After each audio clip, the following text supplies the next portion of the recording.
Welcome to This Jungian Life. Three good friends and Jungian analysts, Lisa Marciano, Deborah Stewart, and Joseph Lee, invite you to join them for an intimate and honest conversation that brings a psychological perspective to important issues of the day. I'm Lisa Marciano, and I'm a Jungian analyst in Philadelphia. I'm Joseph Lee, and I'm a Jungian analyst in Virginia Beach, Virginia. I'm Deborah Stewart, a Jungian analyst on Cape Cod. And today, we're going to be sifting through the topic of fairy tales and their value in Jungian thought and Jungian analysis. Well, I love fairy tales. Fairy tales are sort of my thing. You know, there are many sort of areas of specialized interest in Jungian work. One of them is alchemy, another is mythology, another one's fairy tales, religion. There are some people who are really into typology. There's some analysts who are very interested with neurobiology. There's some analysts who really come at Jung through psychodynamic theories like object relations. And it's all good. It's all good. I mean, you know, it's like a house with many doors, and you can get in through any one of the doors. Fairy tales, just for me, that's one of my doors. What I'm thinking about is that things like neuroscience, typology, and other kinds of things are not quite in the realm of symbolic material, the way that fairy tales are, or mythology, religious symbols, forms and symbols and themes in art. And that or alchemy. Alchemical symbols are a very rich treasure trove, and that give us a gateway into the unconscious and how the unconscious organizes and patterns archetypal material, those inherent patterns that are universal, which was one of Jung's great discoveries, was that there are these universal symbol systems in what he called the collective unconscious, and fairy tales are a doorway, not the only doorway, but a major doorway into those patterns. So you mentioned two things that I think are worth teasing apart a bit. One is, what is the difference between a fairy tale and a myth? That question always makes me laugh because I've never really gotten an answer that feels 100% authentic to me. And some people will say, Marie-Louise von Franz, who's a Jungian thinker, says that fairy tales are the purest expression of the unconscious. And somebody else will write that no, myths are the purest expression of the unconscious. And it's not so clear. And what's the dividing line? Well, I think one thing that I have found useful is that myths apparently have been edited and shaped often to serve a religious purpose. Mm-hmm. So material that was overly eccentric or too irrational or couldn't fit into a religious idea, which was also relevant to the culture at a particular time, seems to have actually been weeded out. Where in a fairy tale, much more of the irrational material is still celebrated and still perpetuated in the telling of it. I think of the difference as fairy tales being deeper in the collective unconscious or more closely related to the collective unconscious. I think of fairy tales as our psychic bones, and that mythology has been shaped much more by consciousness. There are characters that are named and much more detail in mythology. And in fairy tales, it's a princess, a king, the sun. The miller's daughter. Yes, Although, exactly. Here's, because I do think about this. What is the difference? And I do think that sort of what's working for me as I sit with that question more and more is that myths are much more cultural. And they are stories about the unconscious and about, sort of psychological reality. But I think mythology also tells us about how to act within the social environment. So they're much more cultural. They are the sort of the stories of a people. But I think they also speak to, for example, our relationship with authority, our relationship with the future, our relationship with our past, with our cultural past. Yes, I think that in addition, that fairy tales to me feel like they are secretly communicating ways of solving psychospiritual problems to my unconscious mind. That as I imagine these ancient stories being told around fire pits, or grandma telling this to their grandchildren, they're teaching children how to face evil, how to face fear, how to face authority and survive or thrive. And I generally don't have that feeling around myths, that kind of educative process is necessarily part of mythology. Yeah, they do feel different, don't they? So I'm wondering if anyone has a fairy tale that they can reference that we can talk about in its pertinence to a psychological situation or pertinence to a particular solution that's found for a client or perhaps for ourselves. Well, I think before sort of offering up a fairy tale, I think I want to sort of talk about how they kind of live in my psyche. Mm-hmm. Because I think that because I like fairy tales, I've read a lot of them, and I try to continue to read a lot of them. And so what happens is they're always just sort of bumping around in there. And sometimes when I'm sitting with a client or just listening to kind of psychological material generally, I'll start to get a feeling.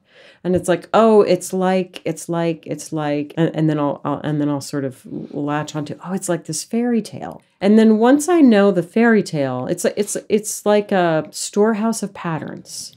Exactly. And once I find the pattern, that will often point me in the right direction to understand, what this was about. I mean, for example, I'm going to reference a dream that I wrote about in a blog post, and the person gave me permission to write about it. So, person had a dream that she was in a store with her sister, and they were trying on dresses, and her sister was choosing all the most beautiful dresses, and the dreamer couldn't really find any dresses that, had only like sort of secondhand tattered dresses or something like that. And the sister had this real sense of entitlement and was just taking all the best dresses, right? So, I mean, that... Cinderella? Right, that was right there. That was not like you have to rack your brain and say, what fairy tale are we in? But it was really interesting to me because in this case, it was more that the dreamer situation gave me insight into the fairy tale. A lot of times it's the other way around, where something about the dreamer situation reminds me of a fairy tale. Then once I understand the fairy tale, I can start to say, okay, so in the fairy tale, this is the psychic situation. And then perhaps that gives me some insight into what's going on with my client's psychic life. In this case, there was this wounded sense of entitlement in this story of the dresses. And I thought, oh, so that's what Cinderella is about. It's about a sort of displaced sense of entitlement because, Cinderella doesn't have any entitlement. She's not happy, but she's willing to sort of take this really crappy job, sweeping out the fireplace. And the sisters, which of course, if we read it psychologically, are another part of her psyche, right? So it's like the entitlement is split off and kind of lived out through these sisters. And a lot of times you do see this in people who don't feel terribly entitled to kind of inhabit the space that they probably should. There's this one part of them that's very meek and unassuming. And then there's this sort of unconscious or maybe passive aggressive way that they can be very demanding. If you see what I mean. I mean, I could go into that more if that feels opaque. But so in any case, I found that I have integrated a lot of fairy tales. So they just feel like they're always sort of perking around and informing how I think about things. Well, I like what you said about fairy tales being a storehouse of patterns. Mm-hmm. And that once we can recognize a pattern in someone, or we can remember a fairy tale, we can see it differently. We can relate to something bigger, something deeper, something ancient, something that is an inherent ancient part of ourselves and part of all humanity, and fit into that. It gives us a context for understanding what is going on with ourselves or with someone else. And I think that part of integrating a different context is to have discrete images of something. So Lisa was already leaning into something naturally, but I want to lift it up that Lisa was looking at the fairy tale of Cinderella, which I think is something good for us to use because almost everybody knows the story of Cinderella. And she's imagining that the whole fairy tale could be happening inside the psychological life of one person, much like a dream, so that the Cinderella figure and the problematic sisters are both aspects of one single person. So that was kind of implied in your statement, but to lift that up. And so a way of imagining these different figures and seeing the ways that they pattern, the typical ways of interaction, which sometimes is how those same internal interactions are happening in an individual.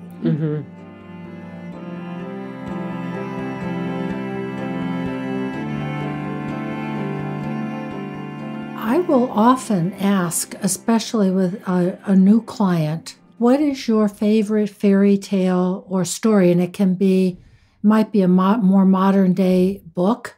It might be a film. It might be a cartoon series. It could be any one of a number of things, because that gives me a clue, and it can give the client a clue too, to what is figural, what is important in his or her psyche. What story are you living? What story means a lot to you? And why? And it's a question, interestingly, that never fails to surprise the person. And that opens up, I think, a very important piece of work that we as Jungians do, is that we really are looking for unconscious themes in people's lives. Yes. And Jim Hollis talks about this, I think, in Mythologems, his books, but it can be broadened in a lot of different ways. But that we are not responding irrationally and unpredictably to everything, but there is a kind of theme or a journey that we're on that often we can't see unless someone helps us. I'm reflecting on something that Deb had brought up, which I think is so powerful. This idea that most of us really are living in a theme, and that when we finally find a piece of literature, and whether it's a fairy tale or something else, there's this deep feeling of finally recognizing something that's been playing out in our lives, which adds a whole other layer of meaning, which, by the way, leads into the idea of why is amplification powerful for Jungians? Why do we care to even do this? Yeah. No, I think that's absolutely true. Like finding the theme, it just, you know what it is? It provides a sense of meaning, right? Because then you know what story you're in, and it's not just random. You know, you asked me a minute ago for a fairy tale, and then I sort of said, well, I don't want to do that, but I started talking, and lo and behold, I landed on a fairy tale. Yes. And I'm aware you said that you sometimes ask people for their favorite fairy tale, which I don't do as much as I used to, but I remember once doing it with a fairly young person, and I said, she said, I don't have a favorite fairy tale, but my favorite movie was Dirty Dancing. It's like, there it is. It's another Cinderella story, which was very psychologically relevant. But, I think I want to lift up what you were saying a minute ago about how to interpret fairy tales subjectively and share a particular version of Cinderella that I find really helpful in conveying that sense. It's a Native American version called The Rough-Faced Girl. And there's a setup with the kind of Cinderella character. The reason she's a rough-faced girl is her face is pocked from burn marks because I think she has been tending the fire. And, she's sort of ugly and she's dressed poorly and that kind of thing. And she has these sisters who are sort of snarky and superior and haughty. But rather than the prince, there is, what do they call him? Something like the supreme being. I may have the words wrong, but it's very clear that it's a spiritual content. It's not a prince. And the two sisters, the haughty sisters, try to go and see if, to court him. And the trick is you have to be able to see him. And they lie and say that they can see him, but they don't. And then the rough-faced girl goes, and she can see him, and she sees him in the trees, and she sees him in the clouds, and the rainbow, and it's very clearly a metaphor for a relationship with nature and with God, and then she becomes his bride.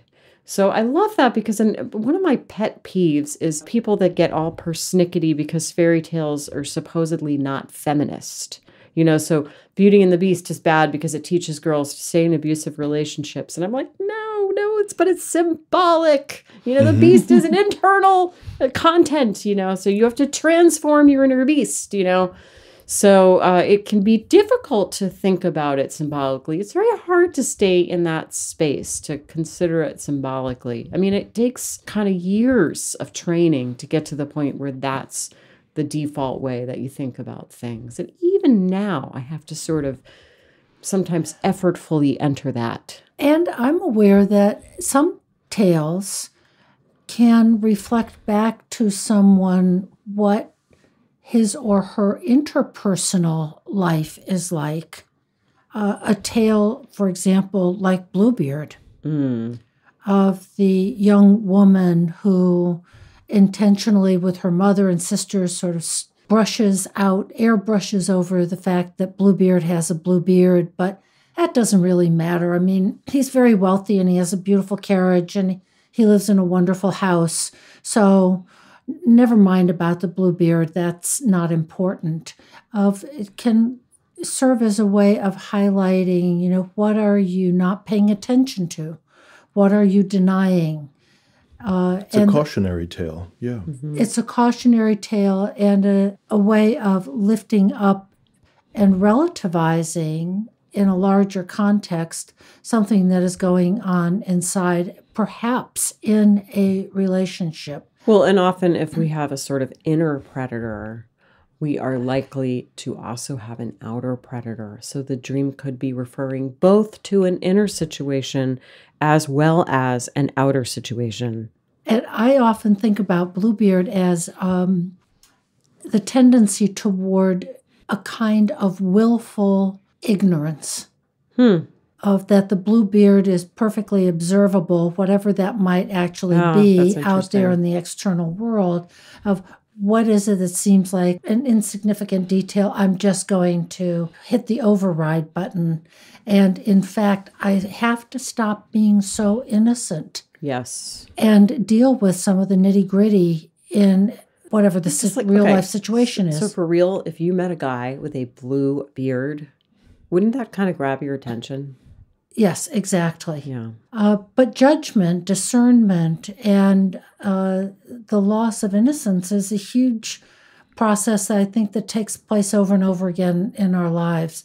So they're teaching tales as well as intrapsychic tales. I think fairy tales have a lot of facets, and they can be such guides in life. I had a young woman for whom the Cinderella theme, but the tale is called Vassilisa, a Russian tale, was very literally encouraging as she walks through the dark forest and meets different riders and then has to meet the terrifying Baba Yaga, that she was on a journey. It represented the journey she was on and the courage to combat her fear of going it alone. Another, a woman in midlife, was really heartened by the tale of Soulskin, Sealskin, where the woman casts off her role as wife and mother and puts back on her instinctual seal skin and goes back into the water to claim her essential being. They've lasted for millennia because they inspire us, and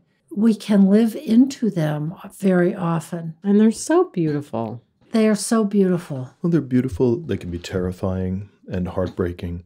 I think of the Tale of Ala Lera, All Kinds of Fur, and this relationship between the central figure being sexually mistreated by her father, which then drives her into the forest, and her instinctive reaction is to cover herself in furs and soot and to snarl and to be aggressive and to be antisocial as a way of protecting herself, and how she's finally rescued by a prince who can see through all of that defensive fear and hostility and invite her back into a safe relationship with the masculine. And that is because it's a fairy tale, it tells a client who might be experiencing that analogously that there is something universal and therefore valid in the way that they are moving through their similar trauma. And I think that's the value of amplification.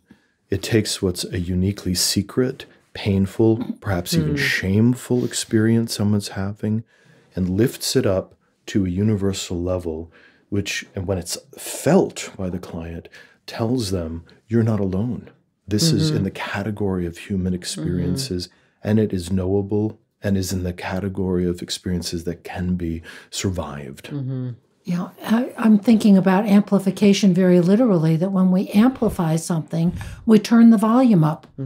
And fairy tales enable us to see, to hear something universal in human experience that is validating for us. It gives us a place to live into. It's okay. I am not alone. You know, there's sort of another little part of this that I've thought of that I'll just sort of throw out, which is how organizing, containing, and relieving it is to have language for an emotional experience. And there's this research being done around what they call emotional granularity. That is an ability to put words to feelings with great nuance and precision. And that the ability to do that, sort of like a fine-tuned awareness of your feelings, is predictive of a range of better psychosocial outcomes. And so I think, so language is really important, right? Like finding the right word for something can kind of calm you down. Well, fairy tales are like really, really sort of meaning-laden images that can convey a lot of information about subtle feeling states. So, it's one thing to sort of say, I feel really lonely and unappreciated, but to say, I feel like the duckling in The Ugly Duckling just is packed with more information about what that's like. So I think it's really, it is quite literally healing on an emotional level. And I think what you've just said also points to the power of a symbol. That when someone says, I feel like the ugly duckling, because it's not literal and it's a symbol, it signals to oneself and the other person it's being expressed to that there are multiple levels of meaning and feeling. I would like to also just bring up another interesting application of this, that a very famous therapist, Erickson, who formulated a school of hypnosis, Ericksonian clinical hypnosis, based on fairy tales, developed something called the Therapeutic Metaphor. And as he was listening to clients, he would be quietly in the back of his mind creating a fairy tale, which then he would tell them under hypnosis, trying to give them the sequence of images that they would need to solve their psychological problem. I didn't know that. It's a very interesting area of study, and I think it's a wildly creative kind of therapeutic process. That's really interesting. Well, speaking of symbols, perhaps we shall transition to the dream. Okay.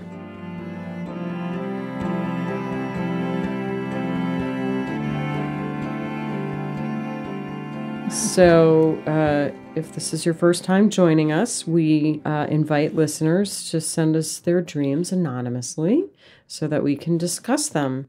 And today's dream is the dream of a woman in her mid-60s. It's a short dream. And it is, I dreamt that I'm with a big cockroach, and it is standing like a human and is going to be transformed.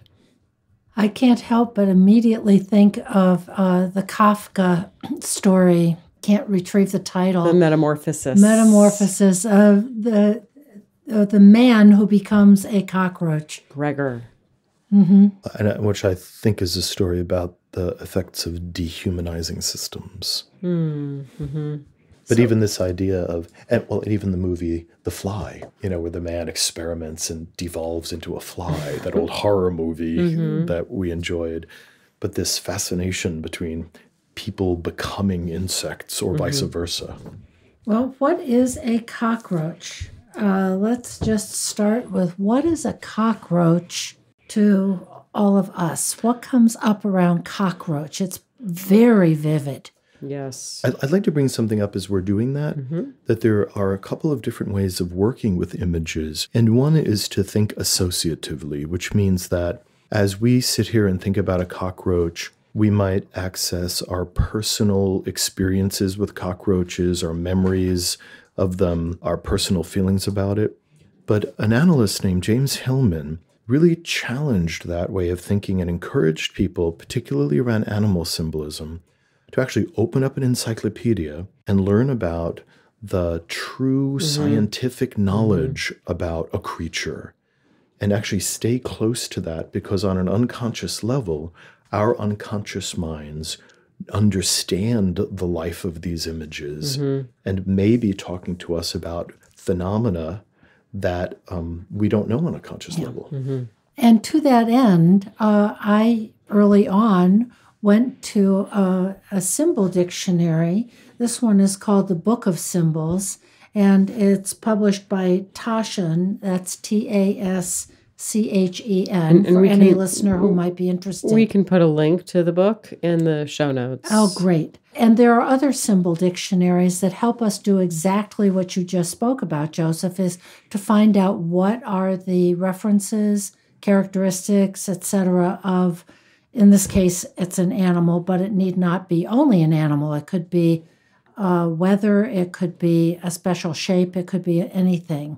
One of the facts that jumped out at me is how ancient cockroaches are. They are millions of years old, 450 million years old. Wow. And there are some gigantic number, 800 species of cockroaches once thrived. There's a cockroach that has a 12-inch wingspan that is called the cockroach of the divine face. So these are a cockroach, which almost universally evokes a feeling of horrible disgust, right. Is actually an ancient and rather magical species that has survived maybe longer than almost anything else I can think of. Yeah, and I think like the urban legend about the cockroach is that, like long after everything on the planet expires, the cockroaches will still be here. They will rule the earth. Yeah. So it's something long surviving or something. Yes, very hardy and able to make its way. They can make their way through little tiny cracks in floorboards, wall spaces. As any New York landlord knows, they are almost impossible to eradicate. And I think of them as agents of putrefaction. That when we think about things that have dead and the refuse of the world, that it's cockroaches and animals like them that will go after the refuse left behind, eat it, masticate it, excrete it, and participate in this breaking down of things that are outworn, things that are dead, breaking them down into their primal kind of place. So that sounds almost like an alchemical process. Yeah. I think so. So in a way, it's almost a symbol of resurrection, that it takes the putrefaction, can feed on it, and life continues. Yes, it can be in service to breaking something down to its final place in preparation for it to be reintegrated into a higher form. Yes, and it says here, the cockroach is also a frequent and familiar visitor to the netherworld of our dreams, often signaling by its antique presence the activation of an old complex or an impending regression. So here it is in someone's dream. It is a visitor to this person's dream, and it's standing up on its hind legs. And it sounds like it's almost human size. I mean, that's Yes. not exactly, but it's just standing like a human. So I am seeing like a human-sized cockroach in my imagination. And I'm wondering, what I'm aware of in myself is that I feel a sense of curiosity or even like tenderness toward this cockroach.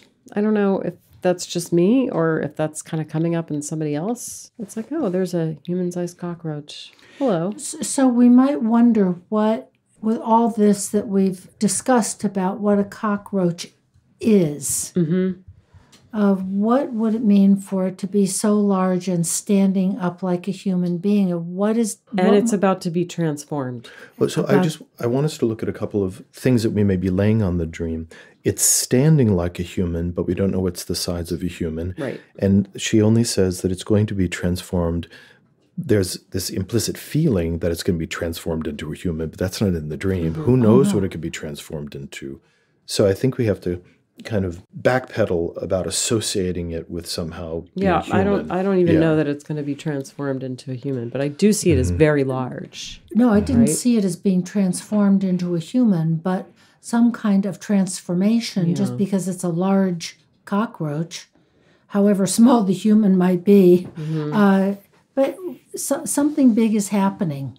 Yeah, definitely. Well, I think that we could say, because it's millions of years old, and I think it's functioning on a purely instinctive level, that this is a primal instinct. This is something that is at the bottom of the psyche, moving around, perhaps even at a cellular level, very, very ancient part of them. And so when there are dreams that are suggesting that an ancient primal instinct might be going through a transformation, we might intimate that, just as you had noticed in the book, something big is changing. This is like the ground is shifting, perhaps, in the psyche. I would be curious, and the streamer didn't really say sort of what's the feeling about it. Are you guys having any feeling about this dream? Do you feel like worried or disgusted, or we don't know the dreamer's feeling, so I'm just wondering what you're feeling. I do feel that something is regressed to a very primal, tenacious, surviving What's your kind emotional of life experience of that, though? Like, what's your emotion? Of the feeling? Yeah, what do you feel about this dream? What's your emotional reaction? Sadness. Okay, yeah. That something big and ancient and old and very primal is happening that has a kind of taking the dreamer down, as it were, into the very primal roots of life experience. And that here it is standing on its hind legs like a human, as if saying, you need to get this. I have a feeling of awe. I think that I just kind of put myself into it naturalistically. If I was just walking around my garage and I looked over, there was a cockroach rearing up on its legs, and I had this deep sense of connection to it and feeling it's about to be transformed, I think I would just kind of gasp. Yeah. That would seem so magical and stunning to me. The sadness for me was it was a loneliness of here is this cockroach standing on its hind legs like a human. Like a baby reaching upward. Yeah, exactly. Something. I think I do feel a sort of yearning for connection or a disconnection, or there's some. I'm just kind of tracking my own emotional response. I think if I were wandering around my house, like you just said, and I saw this, I would feel a sense of, oh my goodness, maybe pity, and yet revulsion, and how do I relate to it? Yeah, I would definitely go get the raid or the baseball bat. And it is very other. It is very other. Very other. It is very far away from me, and yet its humanistic kind of quality, that's what makes me feel sad, is I can't really get there. Yeah, yeah. And it's the loneliness and a kind of yearning quality in that loneliness. And that takes me to, I'm very curious, Joseph, as per your point, we don't know that it's going to transform into a human. No. But I am curious about what if the dreamer has an imagination about what it might transform into, and that might point in one direction or another. When I think about some of the alchemical images, there are often black creatures in the alchemical vessels which start off the process of transformation, that the black dragon becomes some other kind of more beautiful creature or more helpful, tame creature later on in the alchemical transformation. So I think it might be fair to say, because this is instinctive and so ancient, and cockroaches are even black, that this is something this is a kind of prima materia. That's this primal issue, primal conflict, primal instinct in the person that is ready to undergo some kind of a process. And to lift that out of just an abstract comment could involve an enormous depth of feeling. Mm-hmm. It still feels far away to me. And I wonder if there is a separation here, that this form of life is so far away, so different, so primal, that there's a feeling of both connection and separation. I'm really feeling quite sad about this dream, I have to say. And yet the fact that it's showing up as a dream, I think prior to this energy constellating as a dream, it was further away. And the fact that it is now an encountered object means that there is this mutual regard happening in the person's psyche, that the waking mind and whatever this is are regarding each other. And I'm struck that you really wanted to do this dream. I did. I really had a feeling about this dream. And so the paradox is just what you've stated, is that now here it is in a dream for this dreamer who can lift something up into more consciousness because it has come to her. And I wanted to connect to the dream very, very much. So I hope, dreamer, whoever you are out there, that this has been useful to you. I think it's a big dream. Something that's coming up for me, Deb, as I'm looking at you and you're so full of feeling, is I think about how powerful the children's story Charlotte's Web is, and how something as perhaps scary and alien as a spider somehow is transformed into this incredibly empathic being, and its life as a spider is somehow woven into the imagination of children, and she takes in all these other qualities. And I almost feel like you need to write a book about this roach, and let it transform to some incredibly sweet narrative to redeem this image in some way. I think that's similar to what I was feeling too. You've been listening to This Jungian Life. From our website, thisjungianlife.com, you can follow us on Twitter, like us on Facebook, help us produce future episodes by funding us through Patreon, and submit your dreams for possible interpretation on another episode. We'd like to thank our listener who shared a dream for today's show and hope you'll let us know what topics you'd enjoy hearing more about. Until next time, keep living this Jungian life.